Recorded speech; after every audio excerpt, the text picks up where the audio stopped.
Salam, selamat malam Bapak Ibu Saudara-saudari yang dikasihi Tuhan. Senang kembali dapat menemani Anda malam hari ini bersama saya Z Ferry di sini dalam renungan malam Pendeta Dr. Erastus Sabdono. Renungan malam kita hari ini bertemakan modifikasi agama.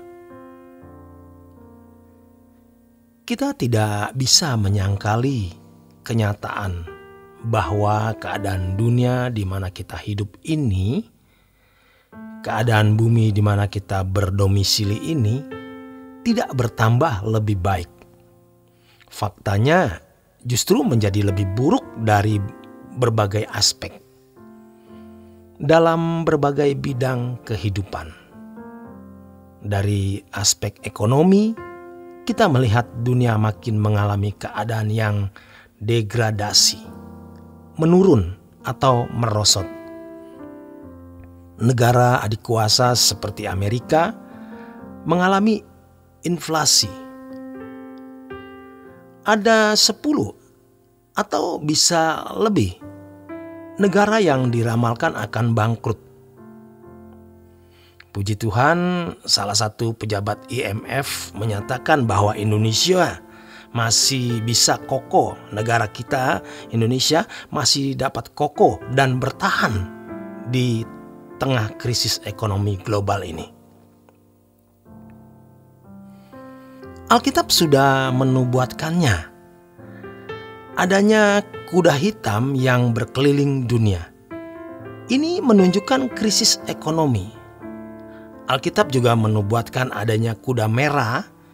Itu mengisyaratkan adanya perang, konflik antar bangsa, antar konflik horizontal. Kita tidak pernah berpikir Eropa yang begitu humanis, artinya menghargai nilai-nilai kemanusiaan, bisa mengalami perang seperti hari ini. Perlombaan senjata dengan senjata pemusnah tidak kunjung surut. Kalau terjadi perang, maka tidak ada ampun lagi.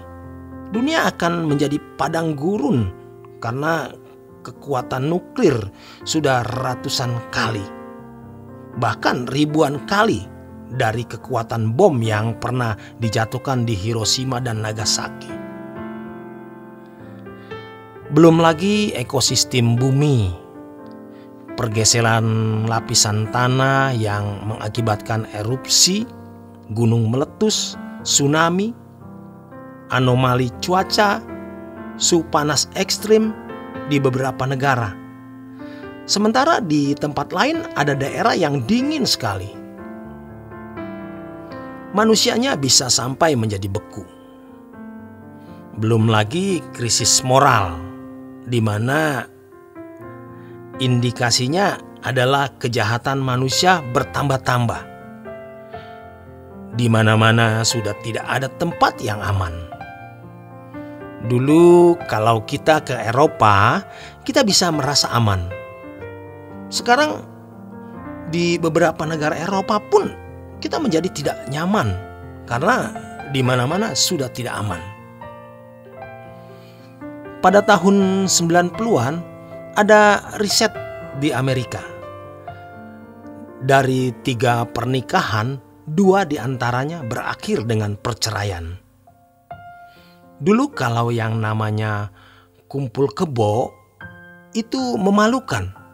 Tetapi sekarang sudah bukan hal yang memalukan lagi. Apalagi di negara-negara barat. Satu apartemen bisa dihuni oleh lelaki dan perempuan yang tidak atau bukan suami istri. Dunia sudah rusak. Kita harus mengakuinya. Sebab sudah tidak dapat disangkal kejahatan manusia sangat luar biasa. Di dunia seperti ini, kita tidak bisa berlindung kepada siapa-siapa. Kita harus back to the basic, kembali ke dasar. Kita harus memandang ada pribadi atau Allah yang menciptakan langit dan bumi. Allah yang memelihara kehidupan, tentu Allah yang mengetahui perubahan-perubahan ini. Tentu Allah tidak menghendaki perubahan yang negatif. Ini bukan rencana Allah atau kehendaknya. Allah tidak menciptakan dunia seperti ini. Tetapi di dalam kedaulatannya, Allah telah menetapkan manusia berkehendak bebas. Manusia memiliki kedaulatan. Kalau ada kedaulatan yang membuat manusia sengsara, apakah itu kemiskinan, perang, dan berbagai penderitaan lain?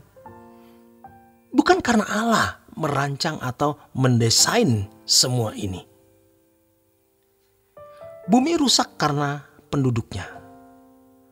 Firman Tuhan mengatakan bumi menjadi gersang karena perbuatan manusia itu sendiri. Di dalam kehendak bebasnya, Allah tidak bisa mencegah manusia merusak hidupnya sendiri dan merusak alam yang Allah telah ciptakan.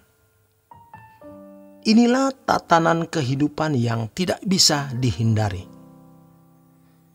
Kita sebagai manusia hidup di bumi seperti ini, tidak bisa tidak. Kita juga ikut menanggung dan memikul dampak. Tetapi mari kita kembali kepada Tuhan yang menciptakan langit dan bumi. Tuhan tentu mengerti dan mengetahui perubahan-perubahan ini. Tuhan pasti berkuasa melindungi orang-orang yang menjadi kekasih-kekasihnya. Mari kita kembali kepada Tuhan.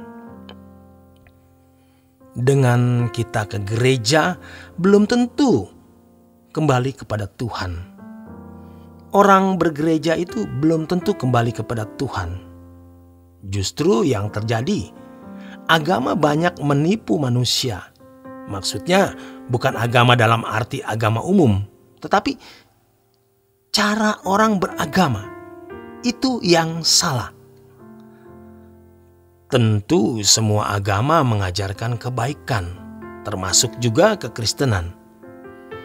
Bukan agamanya yang salah, tetapi manusia yang telah memodifikasi agama. Manusia memodifikasi agama menjadi tata cara kehidupan yang tidak membawa manusia kepada Allah.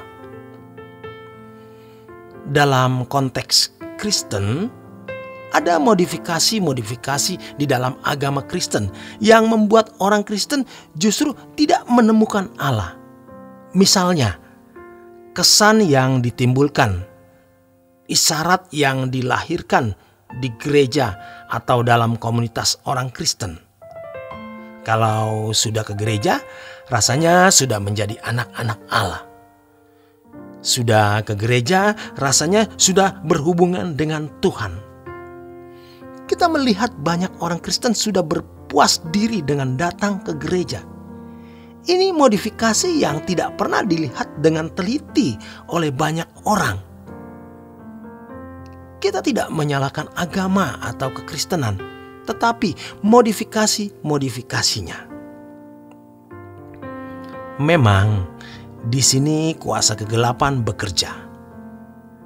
Kalau ular bisa masuk Taman Eden, melingkar di pohon pengetahuan yang baik dan jahat di tengah taman, maka setan juga bisa melingkar di tengah-tengah komunitas Kristen. Maka dilahirkanlah modifikasi agama yang justru membuat orang tidak menemukan Allah. Sekarang kita back to the basic, yaitu kembali ke Tuhan saja. Kembali ke Tuhan secara pribadi, lepas pribadi. Inilah yang harus kita lakukan. Demikian kebenaran firman Tuhan malam hari ini. Selamat berjuang, selamat beristirahat. Tuhan memberkati.